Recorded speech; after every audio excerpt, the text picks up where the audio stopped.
네, 오늘 도착한 첫 번째 역은 엔터역인데요. 현대차증권의 김현영 위원께서 오셨습니다. 어서 오십시오. 네, 안녕하십니까. 김현영 위원님 오시면 기분이 좋습니다. 그죠? 네. 네. 약간 웃는 상이셔서 그런가? 일단 에너제틱 하시고요. 맞아요. 또 이제 엔터주 얘기할 때 우리가 이제 친근하잖아요. 네. HBM, 어닐링 이런 거 사실 잘 모르거든요. 네, 근데 이제 어렵죠. 네, 근데 엔터 그룹들은 다 관심이 있기 때문에 얘기가 재밌습니다. 엔터주는 상당히 반등에 기대를 합니다만 최근에 주가가 대체로 좀 약했어요. 네. 특별히 엔터주가 약했던 이유를 설명할 수 있을까요? 일단은 지금 이제 실적이 네. 금액으로만 봤을 때는 사실 이제 2분기가 가장 정점이었고요. 너무나 좋았고 네. 3분기에도 실적 자체는 이제 나쁘진 않았는데 네.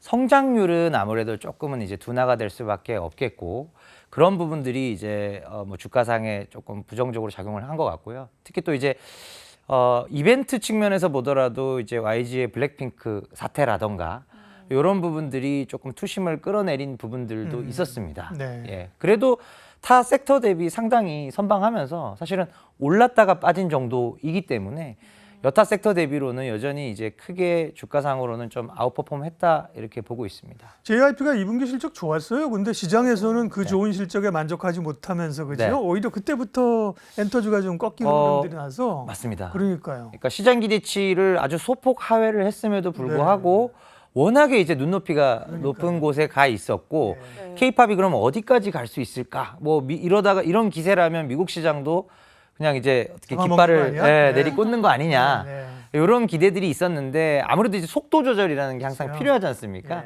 네. 그런 측면에서 봤을 때 그 상당히 높았던 기대감 대비로는 조금씩 예를 들면 이제 뭐 미국 내에서의 모객수나 이런 것들이 우리가 이제 막 올라올 때 기대했던 것보다는 소폭 하회하고 있는 상황은 맞거든요. 네. 그런 부분들이 이제 주가에서 조금 이제 기간 조정으로 가고 있는 형국입니다. 미국인들도 K-팝이 이렇게 침공해 들어오는 거에 대해서 이제 마상 마음의 상처를 입었거든요. 네네. 이걸 좀 달랠 시간을 좀 줘야 돼요. 맞습니다. 네. 네, 그럼 이제 하나씩 좀 개별 종목별로 네. 좀 여쭤보고 싶은데요. 네. 일단 하이브부터 좀 여쭤보고 싶습니다. 네. 11월에 이제 아티스트 라인업이 굉장히 활발할 것이다 이런 기사도 있었고 네네. 3분기 실적에 대해서 좀 여쭤보고 싶은데요. 내년에 이제 BTS 휴식기에 대한 우려감이 또 있기 때문에 네. 일단 3분기 실적 그리고 내년 전망 어떻게 보시나요? 일단은 3분기는 실적이 이제 전년 동기 대비로 봤을 때 약 20% 가까이 이익이 증가할 것으로 보고 있고요. 한 710억대 정도의 영업이익을 예상을 하고 있고 시장 컨센서스 대비 한 뭐 7, 8% 정도 더 잘 나올 것 같습니다. 잘 나오는 부분은 아무래도 이제 뭐 대규모 컴백은 없었지만 세븐틴이 일본 컴백 앨범하고 구보만으로도 네, 250만 장 가량 팔았고요. 판매량 대단하대요. 예. 그리고 또 BTS 멤버 이제 V의 이제 개인 앨범 예. 솔로 앨범 같은 경우에도 230만 장을 팔았고요. 또 뉴진스도 컴백을 했었고요. 그렇죠. 이렇게 이제 뭐 방탄소년단의 완전체 없이도 충분히 분기 앨범 판매를 800만 장, 900만 장 이렇게 해버리니까 예. 선수층이 굉장히 단단해진 효과들이 이제는 좀 실적으로 이어지고 있는 그런 상황이고 이런 부분에서 연장해서 본다면 내년 실적도 마찬가지로 큰 폭의 성장은 어려울 수 있습니다. 네. 올해 약 2,700억 정도의 영업이익이 예상이 되고 내년도에 뭐 10%를 크게 넘어서긴 힘들 거예요. 성장률이. 그렇지만 그럼에도 불구하고 성장이 가능하다라고 보는 이유는 세븐틴이야 뭐 제가 굳이 말씀드리지 않아도 굉장한 그레이드의 아티스트로 올라왔다라는 걸 통감을 하실 거고요. 그 외에도 이제는 엔하이픈, 투마로우 바이 투게더, 그다음에 뉴진스, 르세라핌 예. 이 네 팀이 모두 연간 음반 판매량이 300에서 많게는 700만 장. 공연 모객도 지금 뭐 5, 60만 명은 무난하게 소화하는 그 정도 급의 아티스트들로 이미 올해 기준으로 컸고 내년에는 조금 더 레벨업이 가능하겠죠. 네. 그래서 저는 충분히 성장할 수 있다고 보고 있습니다. BTS의 공백기라는 얘기는 이게 뭐 어제 오늘 일이야. 사실 올해 1년 지났는데 그죠? 맞습니다. 그러니까 위원님이 이거 표현을 쓰신 건 아니죠? 그 표현을. 공백기요? 아니 그것 때문에 영향이 있다. 휴식기 때문에. 아 그렇지는 않습니다. 그러니까요. 네네. 왜냐하면 주가가 안 좋으니까 나오는 거지 그죠? 맞습니다. BTS는 이미 사실은 솔로 활동하면서 수익을 내고 있고 예, 다른 맞습니다. 쪽이 메우고 있고 네. 내년 가면 이제 2025년에 완전체 결성한다는 얘기 맞습니다. 내년에 나올 텐데 뭐 맞습니다. 그죠? 네. 그만큼 이제 분위기가 이제 안 좋았던 건데 네. 사실은 하이브는 고민이 위버스라는 플랫폼의 이제 유료화 모델 이게 맞습니다. 올해 기대했다가 조금 내년으로 연기되면서 예. 타격이 있었던 거잖아요. 맞습니다. 네. 이 부분은 그러면 내년에는 기대되나요? 일단은 뭐 회사에서는 이제 여건이 맞으면은 빠르게 도입을 하고 싶어 합니다. 왜냐면은 이 유료 멤버십이 도입이 되어야 아무래도 이제 서구권 아티스트들의 이 위버스 입점을 되겠죠. 좀 더 가속화시킬 수 있거든요. 서구권 아티스트들 같은 경우에는 일단 단순한 인지도 확대만을 위해서 위버스에 자발적으로 입점을 기대하기는 좀 어렵고요. 이런 이제 수익 배분이라던가 뭔가 명확한 경제적인 유인이 있어야 조금 더 원활하게 특히 좀 탑티어 아티스트들 같은 경우에는 그런 유인이 있어야 이제 원활하게 유입이 될 것으로 보고 있기 때문에 회사 입장에서도 플랫폼 고도화를 위해서 반드시 필요한 이벤트라는 걸 통감을 하고 있고요. 따라서 뭐 한 내년 상반기까지는 이미 많이 밀렸잖아요. 예. 그러니까 내년 상반기 중에는 아마 이제 도입이 되지 않을까 그렇게 보고 있습니다. 그게 올해 늦춰진 거는 예를 들면 뭐 시스템적인 게 안 돼서 그러는 거예요? 아니면 뭐 아직까지 팬들이 이걸 받아들일 환경이 안 됐다고 보는 건가요? 일단은 이제 시스템적인 준비라기보다는 네. 그 타이밍을 보고 있는 거고요. 네. 왜냐하면 이제 이타카 홀딩스를 M&A 하고 나서 뭐 핵심 아티스트인 저스틴 비버나 아리아나 그란데가 뭐 떠나네 마네 이런 예. 아티스트의 어떤 그 서구권 아티스트들과의 어떤 관계 유지 이런 부분들도 좀 시간이 걸리는 부분들이 있고요. 또 하나는 이제 위버스 플랫폼 입장에서 봤을 때 올해는 사실 대내적인 게 더 중요했죠. SM 인수 딜이 있었고 그 딜을 철회하면서 얻은 반대급부가 이제 SM 아티스트 열세 팀의 위버스 입점이었던 거거든요. 그게 이제 뭐 한 9월 정도에 완료가 됐었고 그런 부분들을 준비하는 게 조금은 더 우선순위에 있지 않았는가 그렇게 이제 보고 있습니다. 네. 네, 그럼 하이브 엔터 얘기하니까 할 얘기가 너무 많아. 그러니까요. 궁금한 게 많죠. 맞아요. 저희가 또 친숙한 거라서 하이브 얘기를 또 들어봤고 네. JYP 엔터도 궁금해요. 아까 네. 앵커님께서도 2분기 그렇게 실적에 대한 기대나 호실적을 기록했음에도 불구하고 네. 좀 아쉬움이 있었다 이런 이야기 해주셨었는데 그렇다면 3분기에 실적은 또 어떨까요? JYP도 3분기 실적이 좋습니다. 전년 동기 대비 한 40% 이익이 증가할 것으로 보여지고요. 네. 다만 이제 2분기에 기록했던 이 영업이익 규모보다는 조금은 이제 전분기 대비 감소할 가능성은 있고 대체로 엔터주들도 3분기가 QOQ로 보면 조금 비수기입니까? 지금 뭐 그렇죠. 네. 지금 시장의 어떤 계절성 상으로 봤을 때는 2분기가 정점이었고 3분기에서 소폭 빠지는데 유일하게 반대로 가는 늘어나는 플레이어가 SM입니다. 그래서 지금 SM이 분위기가 상당히 좋은 건 맞고요. 네. 그러니까 JYP도 시장 트렌드에 맞게 이제 그렇게 가는 부분이 있는데 다만 3분기 때 JYP는 이제 공연 모객을 제일 많이 했어요. 엔터 4사 중에서 하이브보다도 훨씬 많이 트와이스가 했고요. 잘한 건가요? 트와이스도 많이 했고 스트레이키즈도 잘했습니다. 그래서 그 두 팀이 사실 공연 모객의 대부분을 견인을 하면서 숫자들이 이제 공연 쪽에서도 잘 나올 것으로 기대를 하고 있습니다. 그래서 네. SM, JYP 이 두 개 기업이 3분기 실적 분위기는 제일 좋습니다. 하이브나 JYP는 사실은 이 원대한 꿈에 도전하면서 지금 글로벌 프로젝트를 가동하고 있잖아요. 예.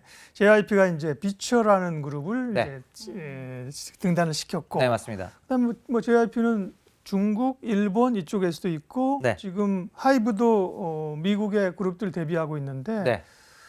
이 영향력이나 그 어떤 가능성들은 어떻게 보세요? 일단은 이제 케이팝이 미국을 향할 수밖에 없는 게 아시아 시장에서는 상당히 점유율이 높습니다. 뭐 아시아 공연 시장에서 점유율이 거의 10% 정도 되는 걸로 제가 추산을 하고 있거든요. 반면에 이제 구미, 그러니까 미국과 유럽권에서의 점유율은 2% 수준에 불과합니다. 그래서 이 시장을 반드시 아시아 시장의 점유율만큼 끌어올리겠다. 이런 이제 니즈가 있는 거고요. 그 관점에서 이제 하이브랑 JYP가 미국 시장에 일단은 먼저 진출하는 거죠. 그래서 저는 이제 일본에서의 현지화 그룹은 옛날만큼 중요도가 있지는 않다라고 봐요. 네. 일본 시장의 상대적인 규모도 이제 뭐 미국하고는 비교할 수 없을 만큼 많이 벌어졌고요. 그런 상황에서 이제 그리고 또 일본 시장은 우리가 기존에 있던 케이팝 아티스트들로도 충분히 공략을 할 수 있는 상황이거든요. 근데 미국은 그런 부분들이 쉽지 않기 때문에 그러면 현지화 전략으로 가자. 현지인들로 가자. 그러니까 현지인들로 구성해서 현지의 노래, 이게 핵심입니다. US 팝을 파는 게 핵심이에요. 네, 그래서 그런 US 팝에서 좋은 양질의 곡들을 수급할 수 있는 능력, 이 부분을 즉 작곡가 풀을 확보하는 거죠. 이런 것들 때문에 지금 하이브의 주요 경영진들이 거의 지금 미국에 주둔하다시피 하거든요. 네, 그런 부분들이 이제 미국 시장을 공략을 했을 때의 임팩트가 지금 엔터 4사 합산 기준으로 영업이익이 올해 기준 6,800억 원 벌거든요. 아직 1조도 못 법니다. 그 이 이익이 더블업 3배까지 가려면 무조건 미국 시장을 공략을 해야 됩니다. 그 말씀은 방시혁 의장도 우리가 지금 뭐 갈 길이 멀다. 갈 길이 그렇죠? 멀죠. 네. 네. 그러면서 이제 미국 시장 진출해야 된다는 얘기를 네. 사실은 하고 있죠. 예. 네.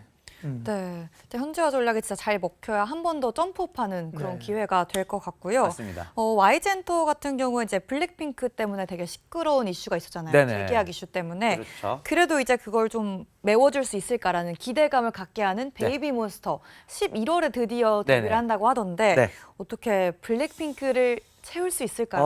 어려울 것 같긴 한데 사실. 예, 좀 어렵다고 저도 보고요. 제가 뭐 베이비 몬스터를 뭐 평가를 낮게 하고 이런 문제가 아닙니다. 왜냐하면 그렇죠. 블랙핑크라는 팀은 그렇죠. 정말 입지전적인 봄핑크 월드 투어가 190만 명을 모객했습니다. 와. 예, 그러면 티켓 단가 대충 잡아도 공연만으로 매출 3천억 가까이 하는 팀이에요.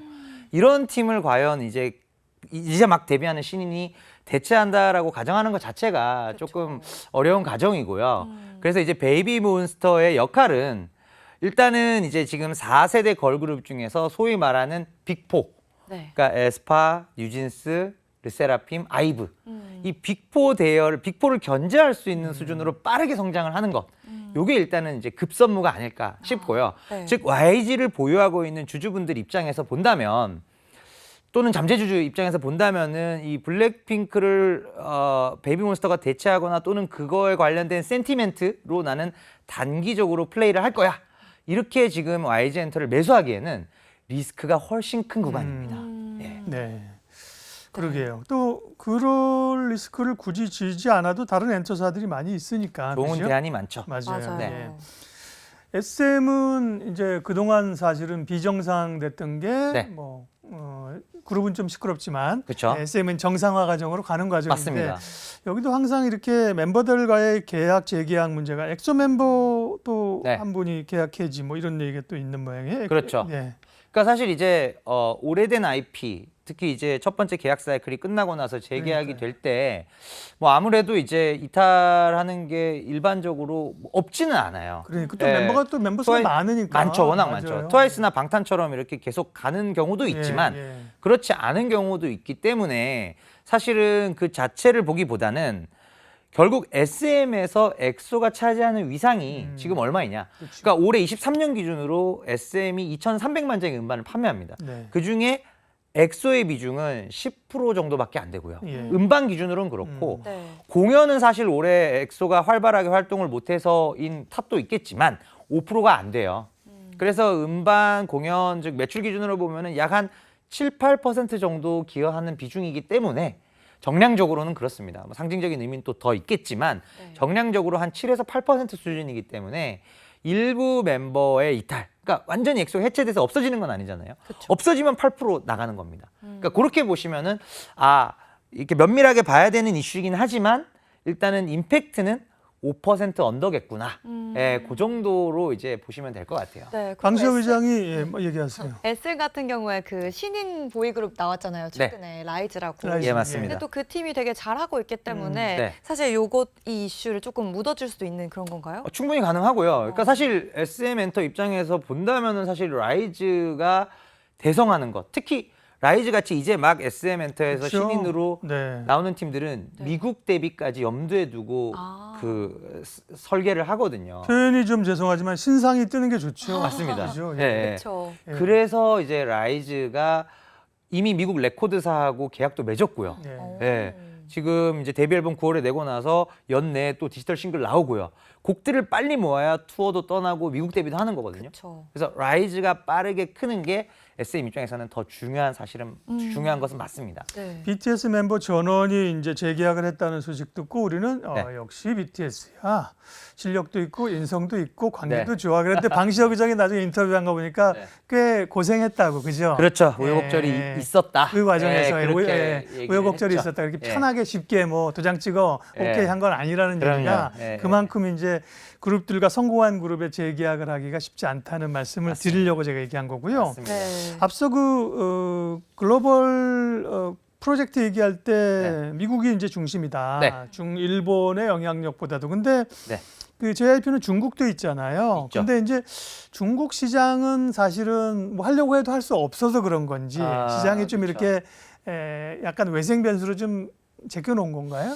그렇죠. 아무래도 이제 중국 시장 같은 경우에는 만약에 이제 중국 시장이 전면 옛날 한알령 이전 시대로 돌아가서 이제 다 허용이 된다라고 네. 보더라도 이제 K-팝의 위상이 워낙 커져 버리다 보니까 네. 중국 시장이 차지하는 위상이 많이 줄어들었어요. 음. 예를 들면 지금도 음반이 공동구매 형태로 이제 중국 쪽으로 나가고 있고 중국 수출 물량이 집계가 됩니다. 근데 중국의 비중은 이제 수출에서 한 20-30%니까 한 전체 음반에서는 한 10% 정도를 차지하고 있고요. 특히 또 공연에서는 이제 과거 전성기 때 중국향으로 우리가 한 100만 모객했었어요. 근데 올해 우리 K-팝 아티스트들의 연 모객이 1,200만이거든요. 예. 이제는 그 100만이 옛날처럼 정말 절대적으로 아쉬운 수준은 아니라는 거죠. 물론 그러네요. 있으면 좋죠. 그렇죠. 있으면 좋지만 절대적으로 아쉬운 수준은 아니다라는 점에서 또 중국은 또 현지화 전략과 관련해서 여러 가지 정책 변수들 뭐 이런 것들도 있기 때문에 네. 조금 터프한 시장인 건 맞습니다만 예. 중요도는 옛날 대비 줄어들었다. 이렇게 보시면 되겠습니다. 100만 대군이 문제가 아니군요. 그럼요. 1000만, 그러니까요. 1200만 팬들이라. 대군이 지금 1200만 예. 팬들이 생겨서. 그 정도로 위상이 예. 강화됐습니다. 그러네요. 네, 엔터주 얘기를 해봤는데 이제 김효용 연구원님 이야기를 들어보니까 네. JYP나 SM은 실적 면에서 좀 강한 점이 있는 것 같고 네. 하이브 같은 경우는 라인업이 또 탄탄하고 네. SM도 다 괜찮다고 지금 모든 엔터사들 얘기해 주셨기 네, 때문에 네. 그러면 엔터에 관심 있으면 어떤 종목을 봐야 될지 좀 더 궁금해지거든요. 네. 제일 관심 있으신 건 어떤 종목인가요? SM입니다. 오, 네, 일단은 실적이 상반기보다 하반기로 올라가는 폭이 너무나 뚜렷하고요. 네, 즉 가면 갈수록 실적이 좋아지는 상황이고 또 네. 여러 가지 비효율성도 제거되고 SM 3.0 체제로 들어오면서 효과들이 바로 나타나고 있잖아요. 라이즈가 데뷔하자마자 이렇게 이제 100만 장 이상 앨범을 판매하기도 했고 또 이제 카카오하고 SM 간의 어떤 협업, 특히 미국 시장에서의 협업 이 부분이 이제 SM 아티스트들로 본다면 에스파나 NCT, 라이즈 이런 팀들의 미국 활동을 좀 전폭적으로 지원하는 게 사실은 내년부터 본격화가 되는 거거든요. 그래서 올해 대비 24년도에 엔터주 많이 성장할 수 있을까? 올해 사실 2배 이상 올랐거든요. 그러니까요. 전체 시장이. 네. 쉽지 않을 것 같은데요? 라고 이제 일반적으로 대답을 할 텐데 그럼에도 불구하고 이 기획사는 좀 그래도 돋보이는 성장률이 기대된다. 그게 SM입니다. 오. 그래서 제가 SM을 가장 좀 좋게 말씀도 드리고 있고 관심 있어 하고 있습니다. 네. SM 관련해서 하나만 좀 더 여쭤보면 카카오 그룹의 리스크가 이제 SM 자체의 영향, 왜냐면 지금 또 그 주도하던 분이 또 구속되고 그랬잖아요. 그죠? 그룹의 리스크가 SM에 미칠 영향은 없는 것인가? 그다음에 카카오 엔터의 상장 이후 합병 가능성, 가능성 이런 것들이 항상 조금 있잖아요. 네네. 그 영향은 지금 수준에서는 이제 크게 안 봐도 됩니까? 그렇죠. 이제 네. 뭐 이제 합병을 통한 우회상장 뭐 예, 이런 예. 얘기신 것 같은데 일단은 이제 뭐 지금 우회상장 건을 논하기는 굉장히 어려운 구간인 것 같고요. 예, 그리고 예. 또 카카오 엔터 입장에서는 IPO를 추진은 할 텐데 음. 우회상장보다는 이제 단독 상장으로 추진할 가능성이 훨씬 높고요. 네. 왜냐면은 단독 상장으로 가야 IPO 시의 공모 과정에서 기존 주주들이 일부라도 구주 매출로 엑싯을 할 수 있거든요. 우회상장, 합병을 통한 우회상장으로 가게 되면은 그 과정이 없기 때문에 네. 엑싯이라는 IPO의 중요한 목적 중에 하나를 달성하기 위해서는 별도 상장으로 가는 트랙이 저는 맞다라고 보는 그리고 쪽이 나중에 합병을 뭐 하더라도 그렇죠. 예. 추후에는 합병을 할 수 있겠죠. 이제 그런 그림으로 보고 있고 네. 모회사의 지금 이제 리스크가 법적 리스크가 사실 많이 부각이 된 상태예요. 근데 이제 이게 정말 극단적으로 이게 SM을 인수한 거를 원천 무효로 한다. 예. 뭐 이런 거라면은 사실 SM 주가에도 상당한 타격이 있습니다. 예, 예. 근데 이제 현실적으로 그거는 그러긴 뭐 어렵겠죠. 어렵기 예, 때문에 예. 저는 이제 보통 자회사의 리스크가 모회사로 가는 경우는 많아도 모회사 주가로 모회사의 리스크가 이제 자회사에 네. 미칠 영향은 상대적으로는 일단 기본적으로 적고요. 그런 관점에서 SM에 미칠 영향은 좀 적다. 카카오 주주분들은 지금 근심 걱정이 많으세요. 근데 네. 이제 SM 주주분들 입장에서는 카카오 리스크를 면밀히 관찰은 해야겠죠. 왜냐하면은 이런 것들로 인해서 경영진의 구속을 포함해서 이런 법적 절차가 펜딩이 되어 있는 구간에서는 중요한 의사결정들이 다 완전 올스탑이 됩니다. 네. 예, 그래서 지금 뭐 SM도 미국에서 뭐 카카오랑 이것저것 해야 되잖아요. 그런 부분들에 대한 중요한 의사결정은 좀 펜딩이 될 수밖에 없다. 그런 간접적인 영향은 있을 겁니다. 근데 뭔가 SM 주가에 직접적으로 제재가 가해진다거나 네. 예, 그런 것들은 좀 없다라는 것이죠. 예, 오늘 예지투 첫 번째 역 엔터역에서 김현영 연구위원님 만났는데요. 역시나 엔터 얘기하다 보니까 시간이 훌쩍 가고 맞습니다. 아주 유익한 시간이 됐습니다. 고맙습니다. 예, 감사합니다. 이로운 경제 채널 EBC